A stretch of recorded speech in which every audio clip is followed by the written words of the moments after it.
Shalom, salam sejahtera dalam kasih Tuhan kita Yesus Kristus. Apa kabar jemaat Tuhan? Doa dan harapan semoga jemaat tetap berada dalam keadaan yang sehat, kuat, dan ceria selalu. Puji Tuhan, kita dapat bertemu menerusi acara ibadah online pada minggu ini. Kita berterima kasih untuk tim yang setia melayani kita, tim media, tim praise and worship, dan tim pemusik, dan tim pendoa 24 jam.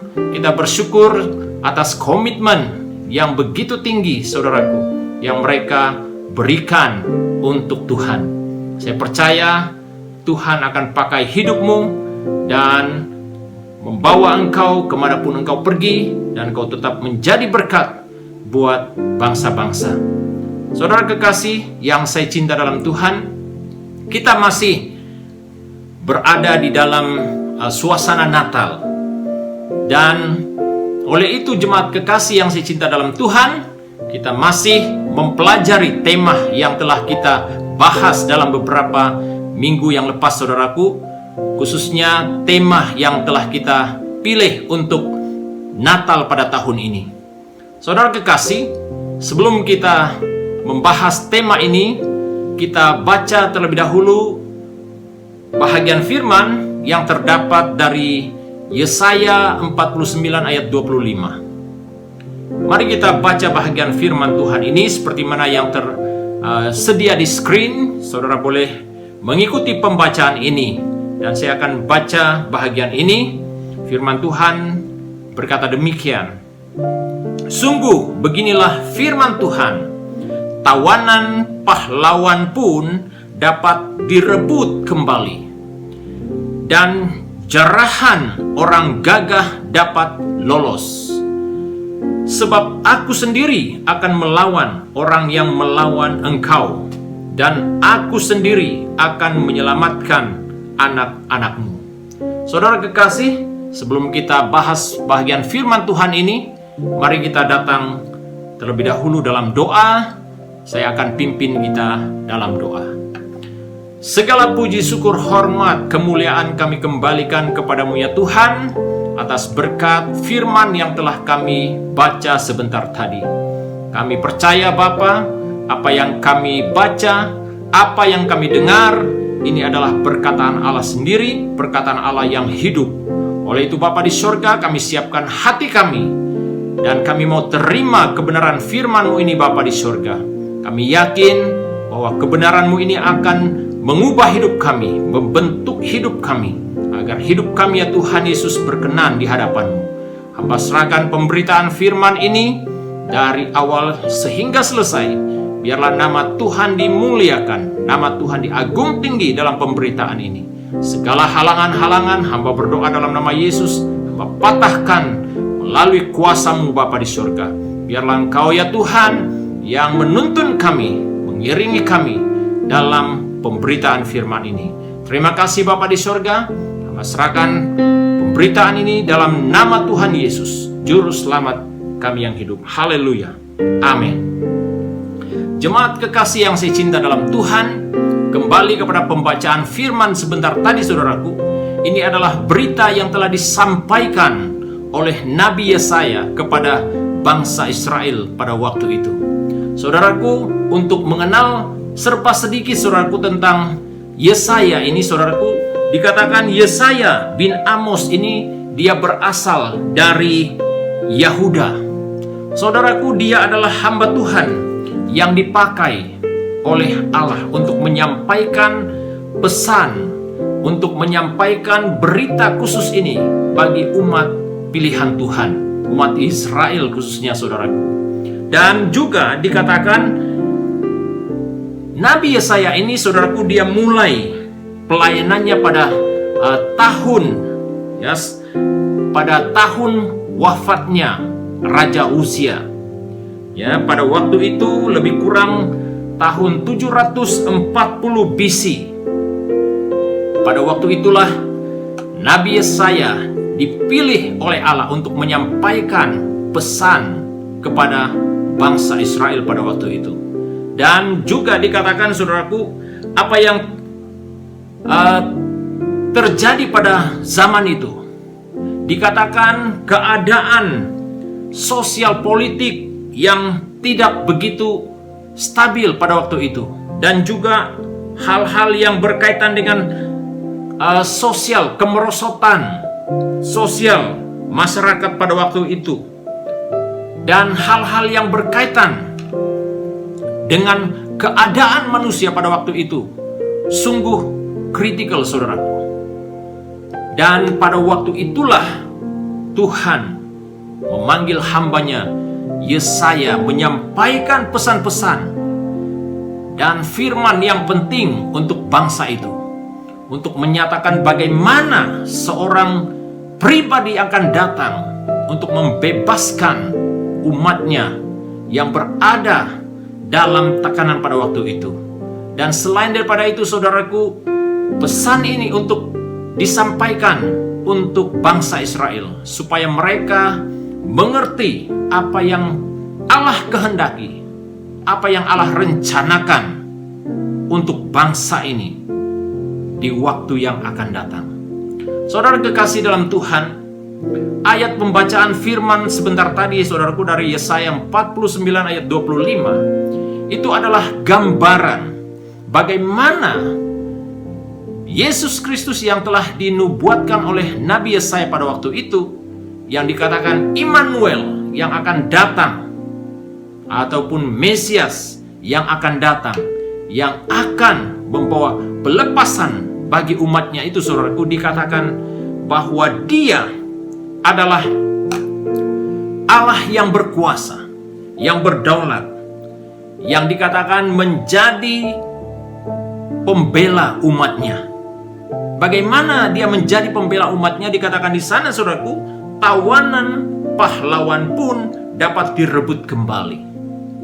Itu adalah nubuatan bahwa Mesias yang akan datang akan membebaskan umatnya yang berada di dalam perhambaan ketika itu. Dikatakan juga, saudaraku, aku sendiri, kata Allah dalam Meses firman yang Yesaya sampaikan itu, aku sendiri akan melawan orang yang melawan engkau, melawan orang yang telah dipilih oleh Allah, yaitu bangsa Israel sendiri. Dikatakan, aku sendiri akan menyelamatkan anak-anakmu. Saudara, pesan ini yang telah disampaikan oleh Nabi Yesaya ini juga, saudaraku, kalau keadaan situasi pada waktu ini juga berkaitan dengan diri kita. Kita adalah bangsa Israel yang telah dicangkuk dan bangsa yang telah dimerdekakan melalui putra tunggalnya Yesus Kristus. Saudara kekasih yang saya cinta dalam Tuhan, kita terus melihat tema yang akan kita bahas, yaitu Yesus Kristus, harapan bagi dunia.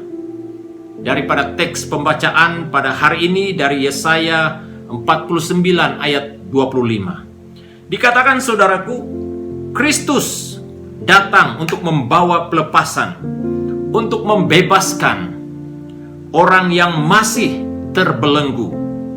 Pemulihan total hanya dapat dikerjakan oleh Dia. Itulah sebabnya Dia datang di tengah-tengah umat manusia yang telah hilang pengharapan, supaya manusia memiliki sinar harapan itu. Saudara, inilah tujuan pesan dari Nabi Yesaya, saudaraku. Mengapa dia dikatakan dia adalah harapan bagi dunia ini? Karena dia datang untuk membebaskan orang yang masih berada di dalam belenggu, saudaraku. Saudara kekasih yang saya cinta dalam Tuhan, dari pembacaan ini, saudaraku, kita mempelajari beberapa poin yang menjadi peneguhan daripada tema ini, saudaraku. Poin yang pertama yang berkaitan dengan Yesus, harapan. Yesus Kristus, harapan bagi dunia.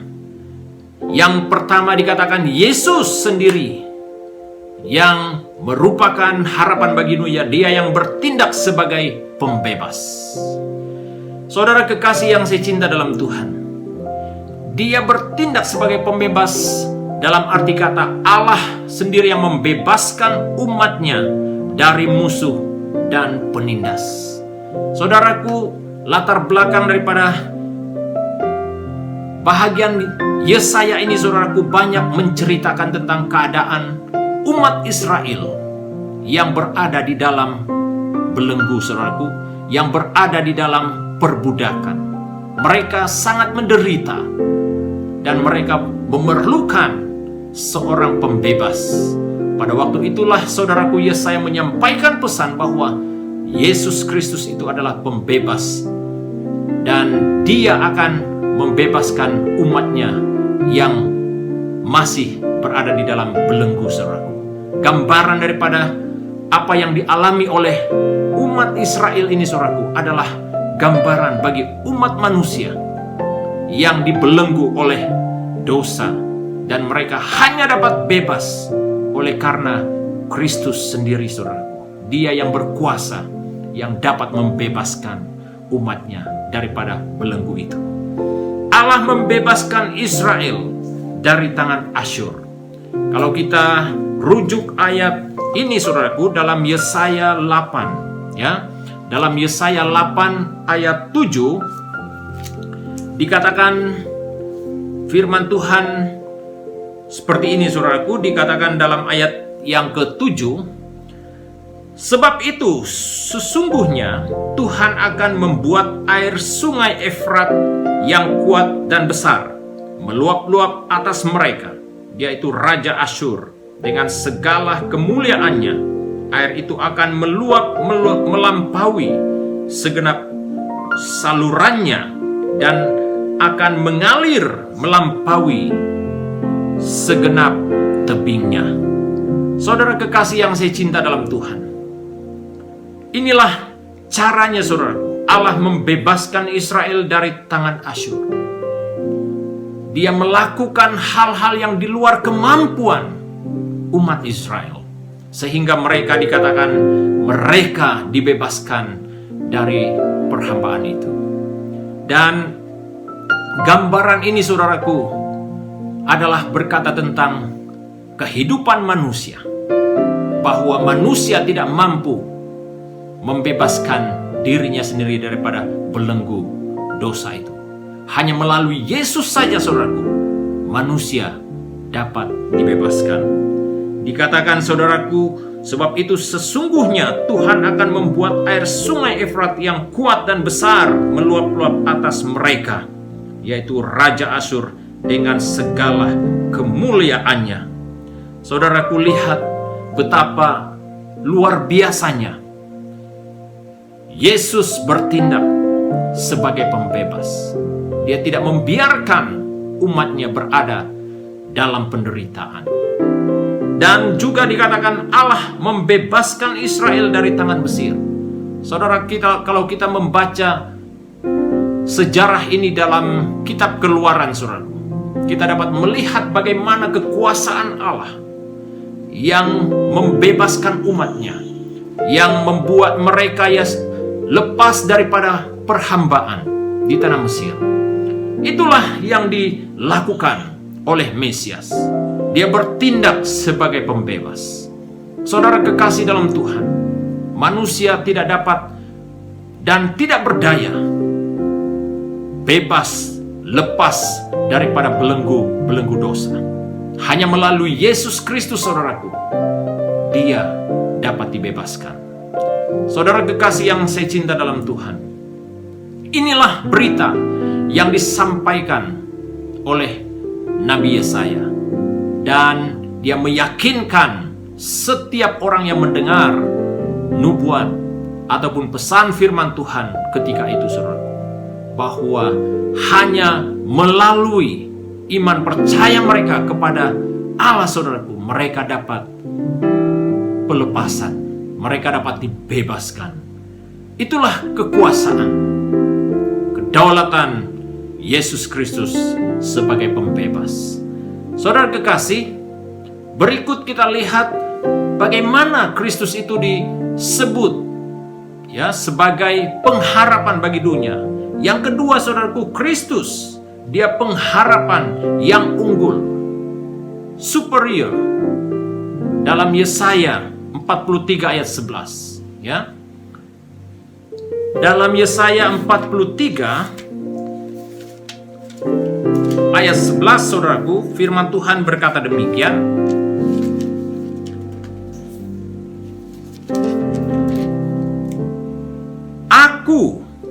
Akulah Tuhan, dan tidak ada juru selamat selain daripadaku. Demikian firman Tuhan. Aku, ada penegasan di sana. Akulah Tuhan, dan tidak ada juru selamat selain daripadaku. Saudara, inilah peneguhan bahwa Yesus Kristus pengharapan bagi dunia. Dalam arti kata, Yesus Kristus pengharapan yang unggul. Dia superior dalam membebaskan umatnya. Berarti, saudaraku, Allah satu-satunya juru selamat, satu-satunya pembebas. Sudah jelas dalam ayat yang ke-11 mengatakan kepada kita, saudaraku, aku, kata Allah, akulah Tuhan.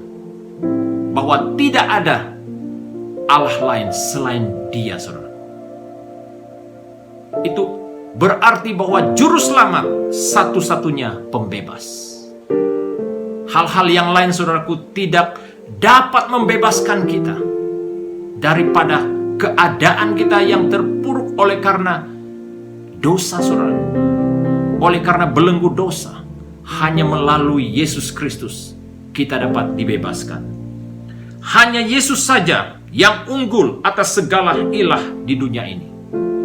Saudara, kalau kita meneliti bahagian firman yang telah kita baca sebentar tadi, saudaraku, di mana umat Israel pada waktu itu, saudaraku, dipaksa oleh bangsa Asyur, saudaraku, dan mereka dipaksa menyembah berhala dan melakukan penyembahan-penyembahan yang bertentangan dengan kehendak Allah Bapa di surga. Dan selain daripada itu, ada sebahagian di antara mereka juga terpengaruh oleh karena kepercayaan itu. Saudara, melalui keterikatan itu, saudaraku, Yesaya menyampaikan pesan itu. Seperti mana firman yang telah kita dengar sebentar tadi, yang kita baca sebentar tadi dalam ayat 11, Allah sendiri berkata bahwa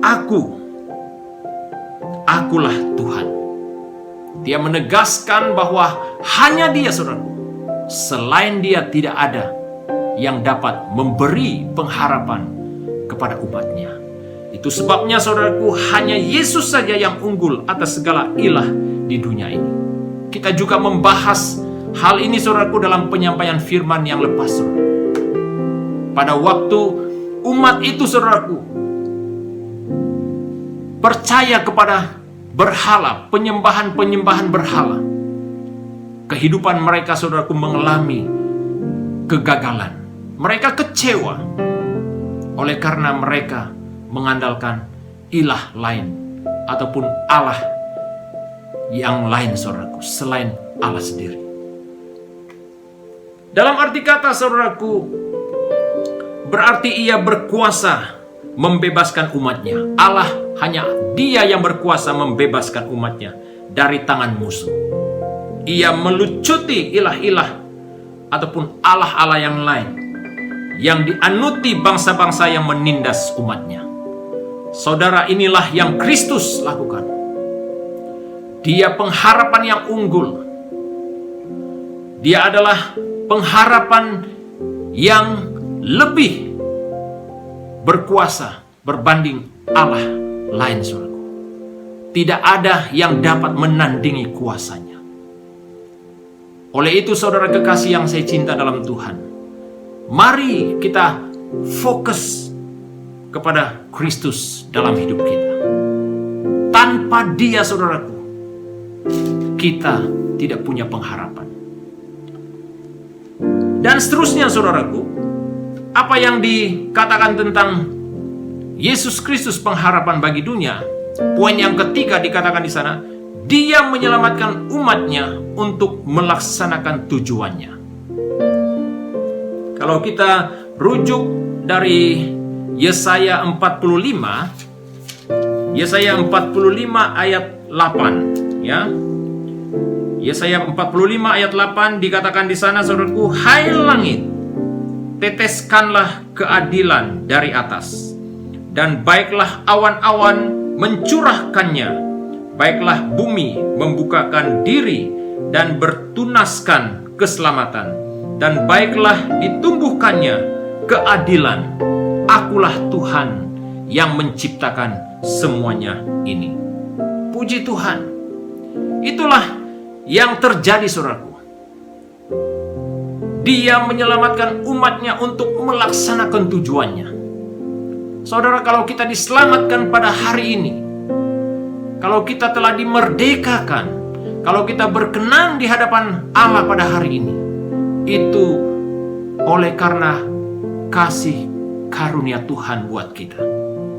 Berarti kita juga diharapkan oleh Allah supaya kita terlibat sama untuk melaksanakan tujuannya, saudaraku. Dalam Yesaya 45 ayat 8 tadi, saudaraku, berkata tentang diselamatkan untuk melakukan kebenaran. Berarti ketika kita mengetahui bahwa kita adalah pribadi yang telah diselamatkan oleh Yesus Kristus, kita bukan lagi fokus kepada diri kita, tapi kita juga harus apa? Memperhatikan, mempedulikan jiwa-jiwa yang masih memerlukan Kristus dalam hidupnya, saudara. Itulah tujuan Kristus menyelamatkan kita, supaya kita melakukan kebenarannya dimanapun kita berada.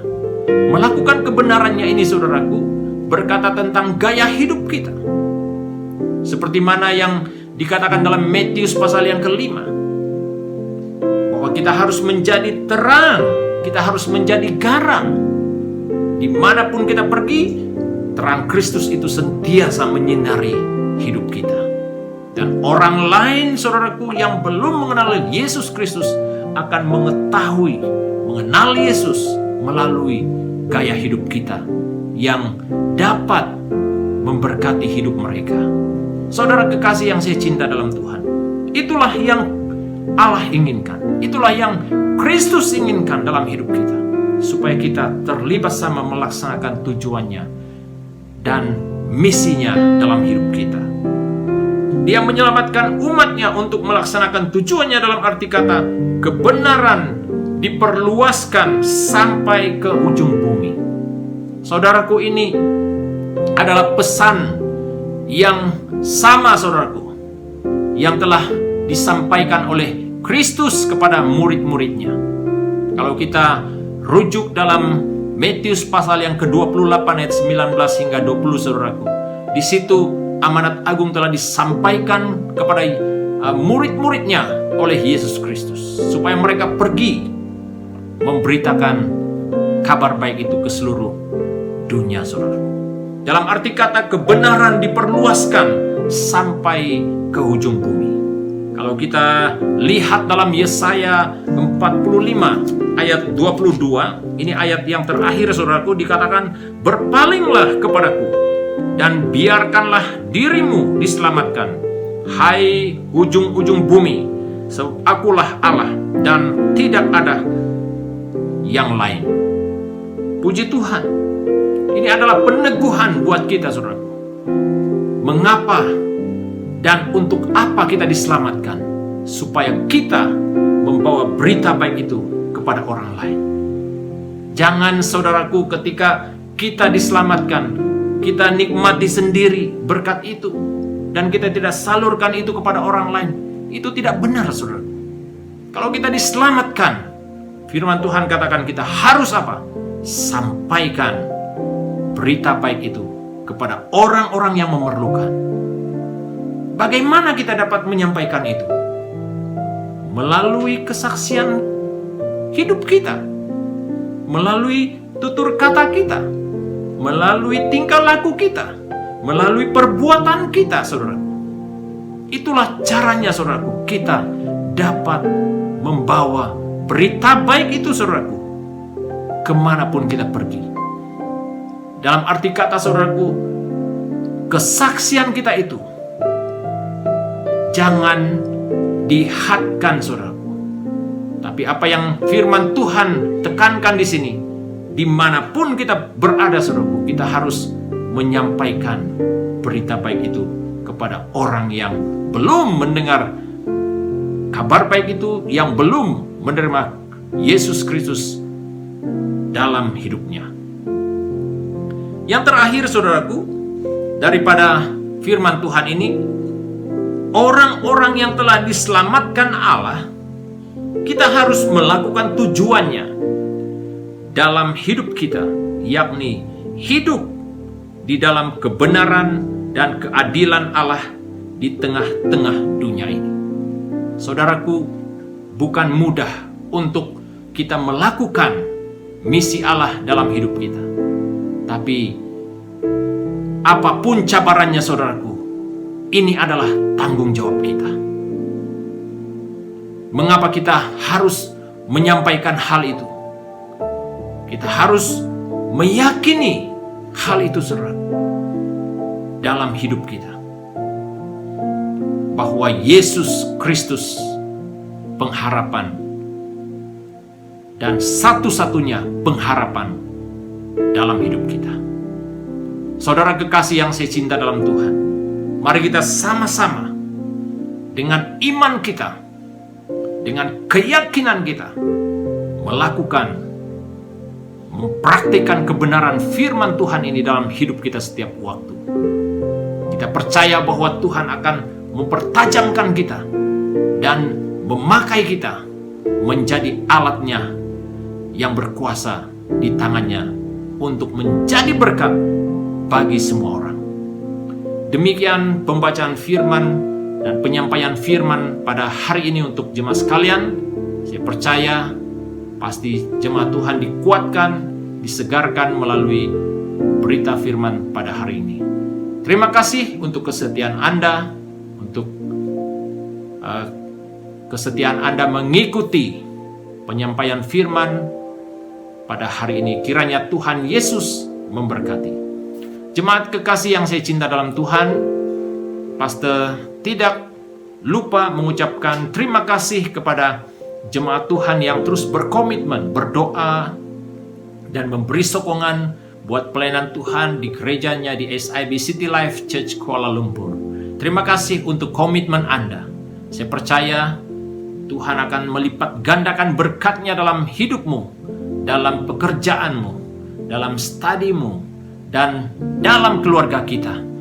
Dan kita yakin, saudaraku, pada masa-masa yang sukar ini, Tuhan akan terus memampukan kita berhadapan dengan waktu-waktu yang sukar ini, saudaraku. Dan saya mendorong jemaat sekalian supaya terus berdoa, setia terhadap Tuhan dalam doa, dan mengikuti kehendak dan rencana Tuhan sesuai dengan firman-Nya. Terima kasih sekali lagi untuk kesetiaan Anda mengikuti penyampaian firman Tuhan pada hari ini. Mari kita datang dalam doa kita sekali lagi, dan Pastor akan pimpin kita di dalam doa. Segala puji, syukur, hormat, kemuliaan kami kembalikan kepadamu ya Tuhan atas berkat penyertaan-Mu dalam penyampaian firman. Hamba percaya Tuhan Yesus, jemaat yang terlibat mendengar firman ini akan dikuatkan, diteguhkan iman percaya bahwa Engkaulah ya Tuhan satu-satunya pengharapan bagi kami. Oleh itu Bapa di surga, melalui penyampaian firman ini akan terus menyegarkan iman percaya kami di dalam Yesus Kristus.